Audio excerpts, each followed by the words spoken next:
Hi, I'm Chris Crosby. I'm a product manager here at Google Cloud.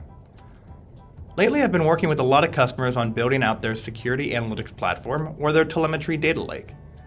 The reason why is because there's been this proliferation of new point solutions based on logs data for use cases like observability, security, and cross-cloud management.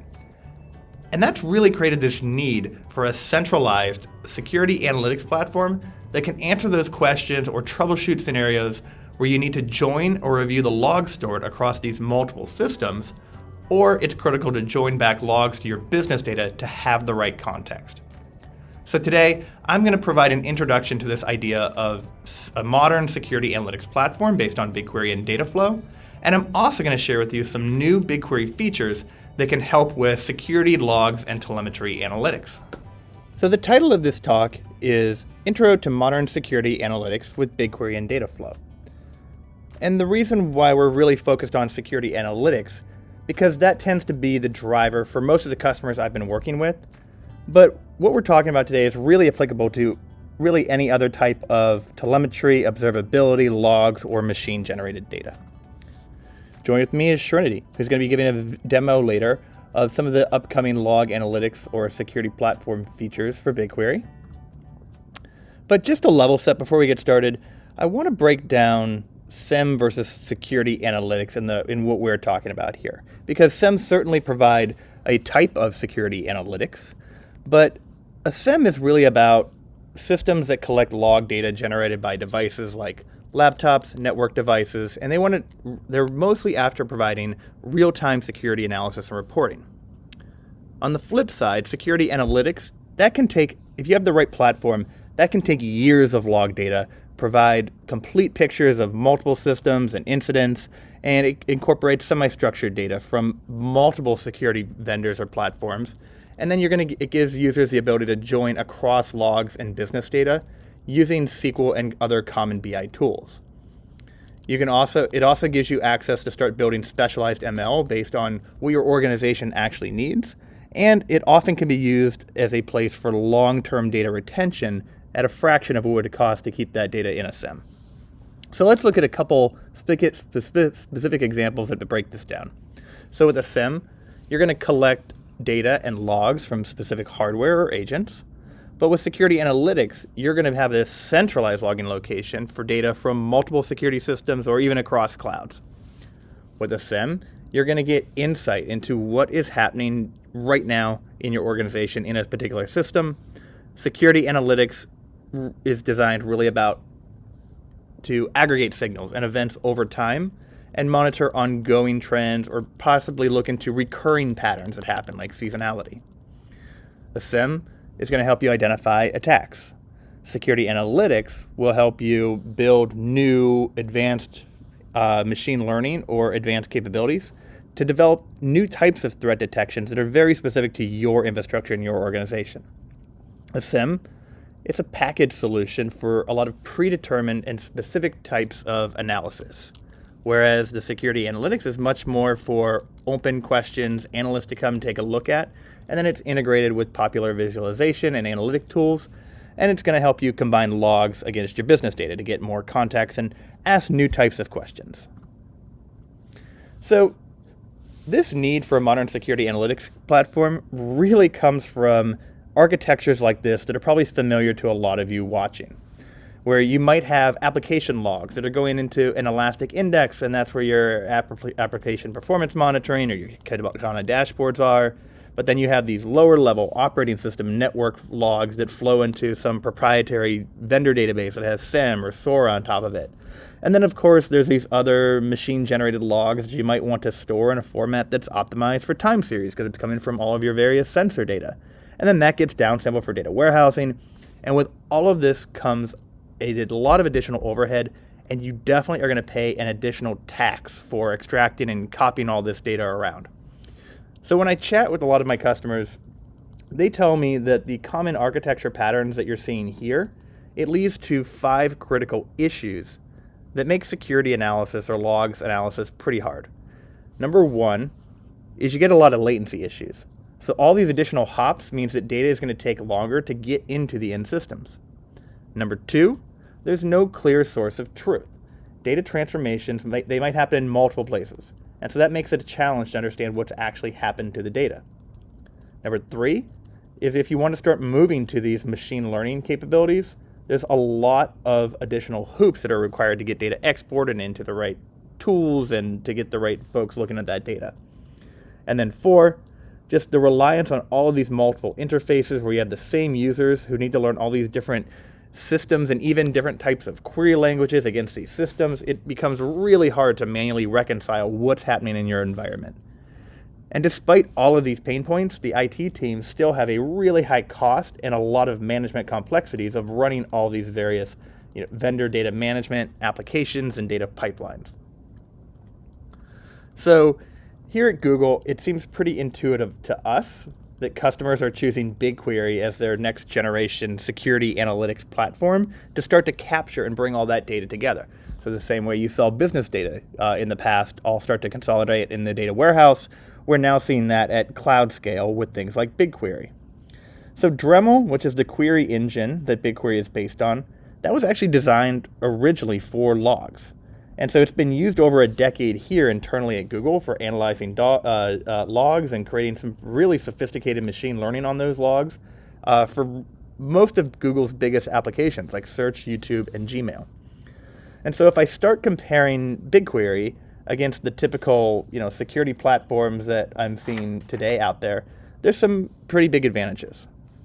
First off, with BigQuery, it's fully managed, it's completely serverless. Today's logging platforms, they need a lot more automation due to applications shifting into these ephemeral services and microservice infrastructure.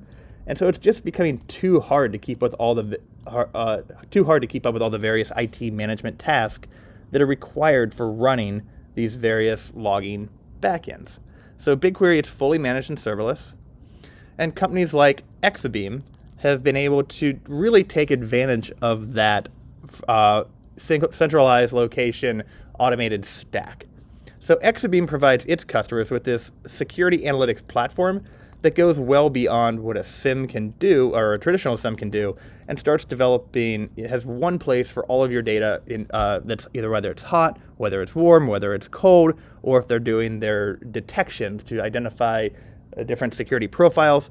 All that can be done in one location because they don't have to worry about the management and the data movement that's typically associated with a cobbled together architecture that has a lot of different things happening to do that. They can do that all within BigQuery. The next advantage is that customers need big scalability, data lake type scalability. Logs are coming from all over, on-prem, multiple clouds, Kubernetes, these real-world IT systems. And so what used to be like a telco scale for a lot of these security vendors for logs, it's really now just standard for your enterprise. And so when it comes to security analytics, you got to have all these logs in a central place. The threats today are just not system specific. If your hacker got into GCP, guess what? They probably got into AWS too. And so you want to review and track that in one location.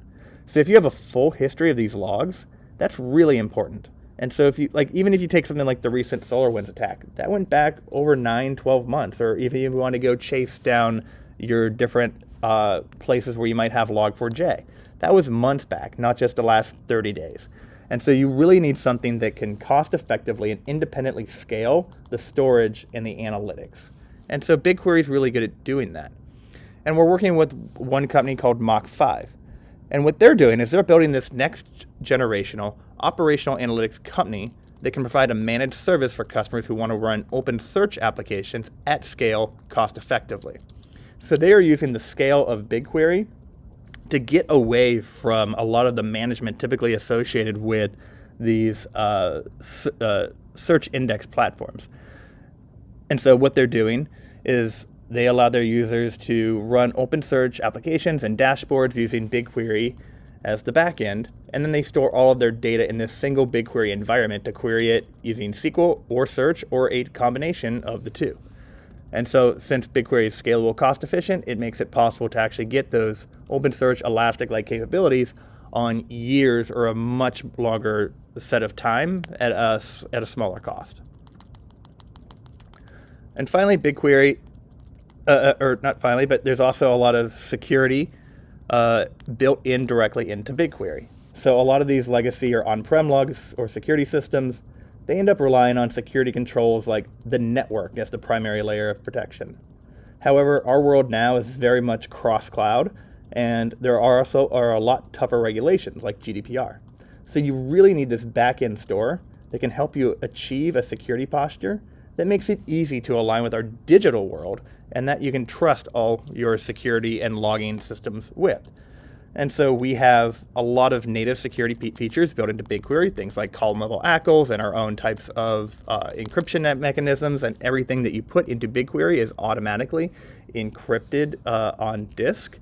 But if you want even more advanced security, we work with external partners like Micro Focus, who use our remote functions capability to let you bring your own keys into BigQuery. So if you have very stringent security controls that require customer supplied encryption keys, or you want to keep the same de-identified keys across both BigQuery and Spark, or even on-prem, you can do that with, we have hooks for other partners that come in and can even do those sophisticated security architectures in BigQuery. The next is advanced analytics and custom ML. So we have a lot of tools like BigQuery machine learning that put machine learning directly in the hands of BigQuery developers without having to go into multiple different systems. We have probably now one of the largest machine learning platforms on the planet with our machine learning capabilities.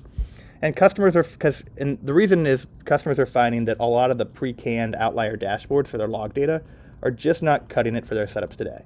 Like, I was working with one enterprise, and they moved over some of their existing security analytics to GKE, and they instantly almost got like 30,000 erroneous alerts. And so customers need something that can actually keep up and do things with the right type of analytics based on their own algorithms, their own machine learning.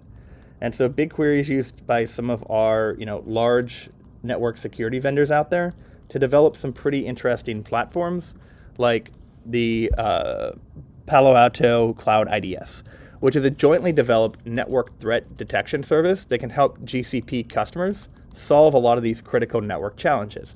And so that leverages the data, and you can leverage a lot of that data that Cloud IDS generates to investigate your own threats. And finally, there's a lot of new use cases that you want to go share and get hooked into the rest of your business. Customers are realizing that there's a lot of business value in joining all this logging data to their business data so they can share with others. I was working with one e-commerce company who is analyzing web data alongside their clickstream data to understand how users interact with their site and actually come up with a lot better product recommendations, which has led to increased sales. And that did not obviously start as the end goal. It started as how do we migrate our security logs into BigQuery, but now there's a lot of additional capabilities and questions that can be asked that they never even thought about as they went down this path. And so a lot of times what ties this together as well is we do have a tool called Dataflow that sits right alongside BigQuery. And Dataflow is really two pieces. There's Dataflow itself, which is this engine for it's completely serverless, self-healing, no-ops platform. And that goes along with a SDK called Beam. And that gives you unified batch and streaming. And this has been a really effective system for processing logs at scale. If you need to have data that's late arriving and keep that ordered, or if you just need to transform a lot of the logs before it comes into BigQuery, this is a tool that can really help you accelerate doing that. Now, you don't have to use this. A lot of BigQuery does have a direct streaming API that comes directly to BigQuery, where if you just want to dump raw logs, you can do that. But if you do want to enrich those logs before they hit BigQuery, or even after the fact, Dataflow is a great tool that can help you do that at scale and in real time. Okay, so with all that said, let's start actually trying to build a security analytics platform on GCP. Let's see what this looks like for most customers. So often the easiest way to get started is with a serverless logging pipeline. So in cloud logging today, there is a mechanism called a logs router. What you can do is simply go to the console, click on the logs router, and set up a sync to have all of your logs in GCP automatically flow into BigQuery. And this is so easy. I'm just going to show you a quick 2-minute video of everything you need to do to set that up. So what you're going to do is come into logs routing, choose the logs router, and then from here I can create a new sync. I'm going to give it a name.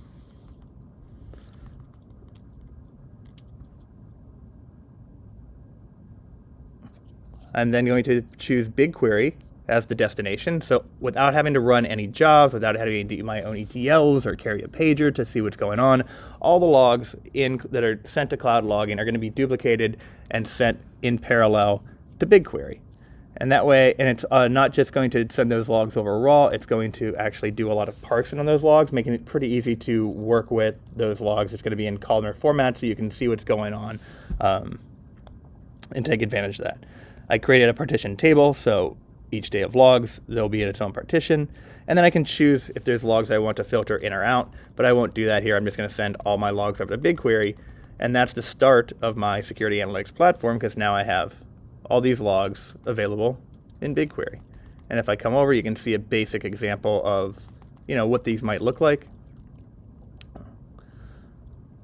So there's some audit logs.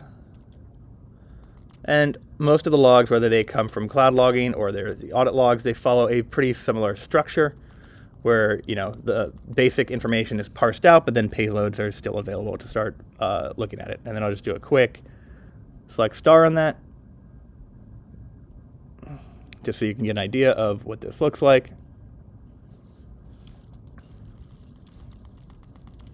And there you go. You can get the basic idea. The log name is parsed out, resources types are parsed out, project IDs, but then there's payloads that are available as well.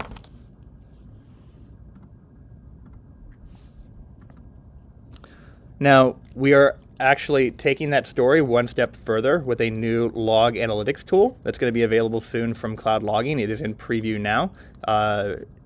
You can reach out to your account rep if you'd like to get into that program. But what this is going to do is, alongside the Logs Explorer that currently exists in Cloud Logging, there'll be a new interface for log analytics. And this is going to use BigQuery in the back end to let you run those aggregation queries and that trend analysis so you can see what's happening over time. You can also expose that data directly as a BigQuery view in your projects if you need to join back to your own business data or run your own ad hoc analysis on that.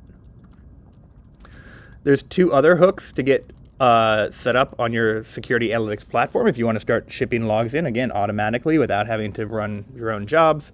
First off, there's Chronicle, which you can export their unified data model, so you can have all of your a lot of security information that you might be using in that system automatically ingested into BigQuery. And then there's also Trace reports. So if you want to get information into a lot more observability of what's happening in your environment, you can do that. And then here at BigQuery, we are doing 2 new capabilities that are going to help really in this log analytics space, help you with this security analysis. And these really go hand in hand. It is native JSON and search. So native JSON, what that's going to do, it's a new data type which supports evolving tables and schemas. What that does is it's going to actually shred at ingestion time to give you fast columnar access, compute pushdown, and a whole new set of JSON functions that make it really easy to work with this semi-structured data. The other capability that goes right along with this is search, where you can have fully managed indexes and that lets you pinpoint specific text in any data.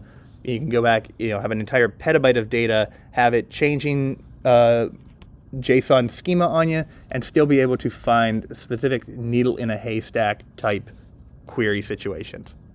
So to give you a little bit more perspective on that, let me show you how this works. So let's say we have a column name called payload, and then we'll make that a new JSON data type. So this is the payload you can see coming in. They might be completely different types of telemetry coming from different systems, and I've not processed this at all. I've just dumped it directly into this BigQuery JSON data type. What happens under the hood if I've created a JSON data type is BigQuery on ingestion is going to do its best to shred that JSON into a columnar store format. So you can get that same type of BigQuery-like performance on JSON or semi-structured data that might be changing. So example here is I have, it's found the message or the PID ID or the host, and it's put that into its own column under the hood.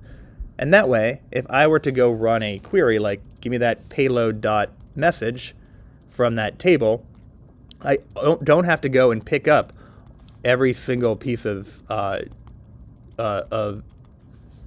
don't have to go and pick up all the text here to go and process that and figure out where that message is.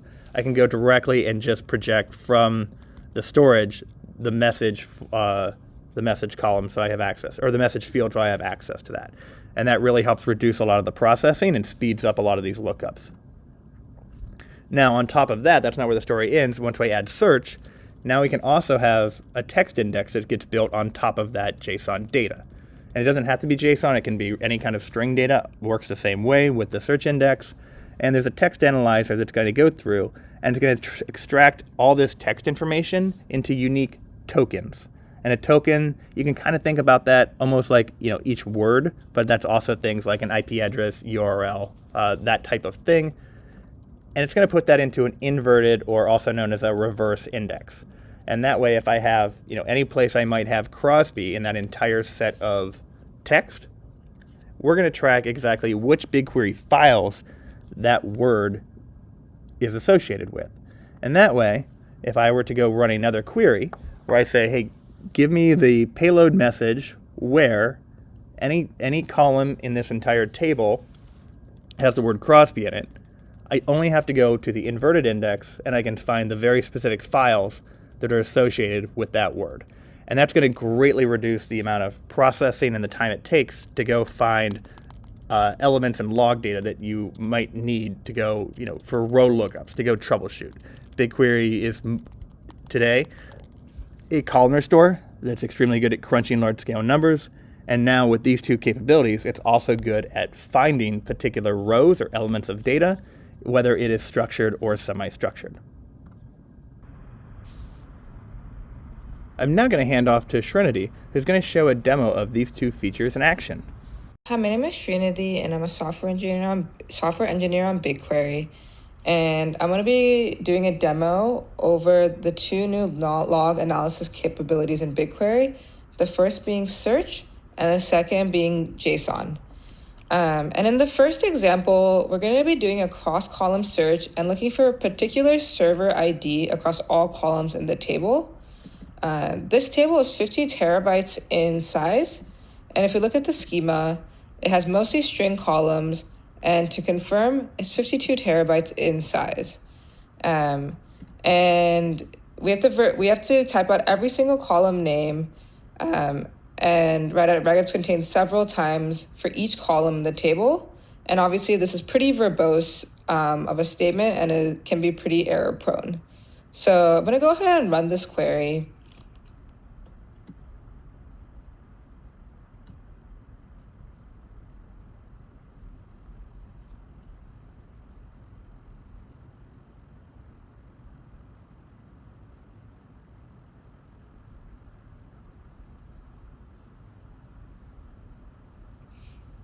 Awesome. So we got back the results, and it took 2 minutes, 8 seconds, elapsed time. Slot time consumed was 2 days, 22 hours. And slot time is a super important metric because it directly impacts the elapsed time as well as the total bytes billed. And the bytes processed was 52 terabytes as well as the bytes billed. So overall, these are the numbers, and I'm going to just quickly note them down so that we can compare them to the equivalent search index one. Seconds, 2 days, 22 hours, and 52 terabytes. Okay, so then around the equivalent search query, as you can see, don't have to specify every column, and it's really, really simplistic to do a cross-column search. And so we get back the results. As you can see, it takes 5 seconds instead of the 2 minutes, 8 minutes of slot time approximately compared to the 2 days, and only 100 gigabytes of bytes billed and processed versus the 52 terabytes. So big wins all across the board. And for the next query, we're going to search over the native JSON type. And so the first query is just using a string representation of a JSON to find a particular stream ID and using regex contains over the string value. And this is over a 61 terabyte table.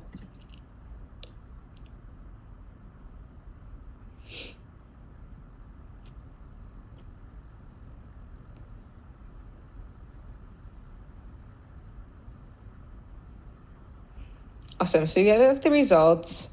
You can see that it took 20 seconds in time. The slot time was approximately 10 hours. And the bytes processed and build were around 62 terabytes. And so like previously, I'm just gonna note down the numbers real quick. And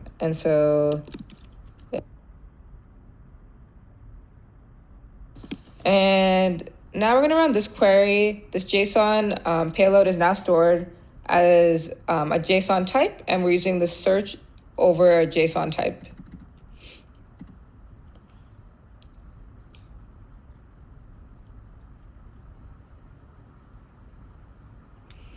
And got back the results. The elapsed time took 10 seconds instead of the 20 seconds. And the slot time here, well, there's a massive gain from, it went from 10 hours to 16 seconds. So you can see it's a huge gain there. And the amount of scanned data went from 62 terabytes all the way down to 1.65 gigabytes. So way less amount of bytes processed and build, resulting in direct cost savings. And for the third example, we're just gonna do search on a specific column. And so here, instead of using the equality sign, we're gonna use the search index and the search function direct equality. So we're gonna run the first statement.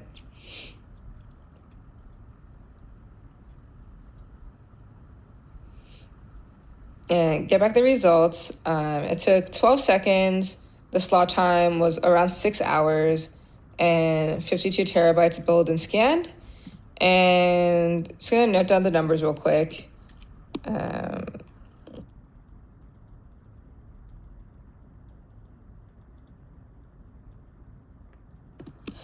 And running the second equivalent query using the search indexes.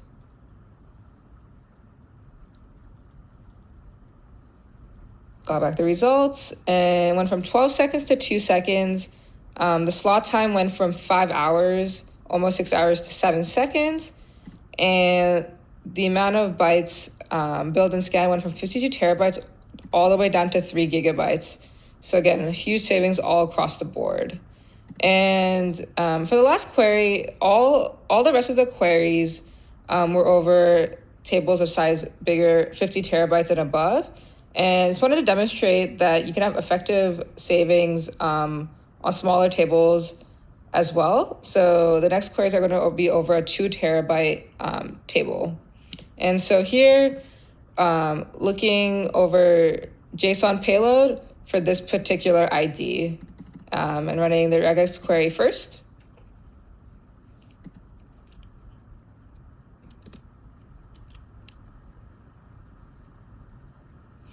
Get the results back. And elapsed time was 5 seconds. The slot time consumed was 40 minutes. And the bytes processed and build is 1.3 terabytes. And I'm just going to quickly note down the numbers again.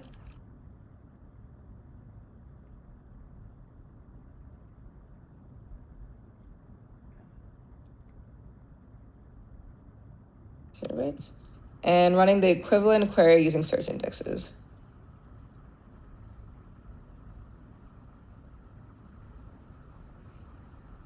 Back the results and went down from 5 seconds all the way down to 1 second. The slot time consumed went from 40 minutes to 1 second. And the amount of bytes built and processed went from 1.32 terabytes all the way down to 578 megabytes. So that's it for the demo. As you can see, there's savings all across the board from slot usage to elapsed time, and there's cost savings as well. And so I hope you enjoyed the demo. Thanks, Trinity. That was a great demo. So just to recap, search gives you a way to find specific rows based on unique data elements that's extracted from text or semi-structured information. And that text can be from across multiple columns, or it can even be in a constantly changing schema like JSON. If you want to go try this out yourself, you can go sign up for the BigQuery sandbox to explore these features, or you can head over to our industry solutions page and check out our log analytics solution to help get you started with architectures like this. Thanks for watching.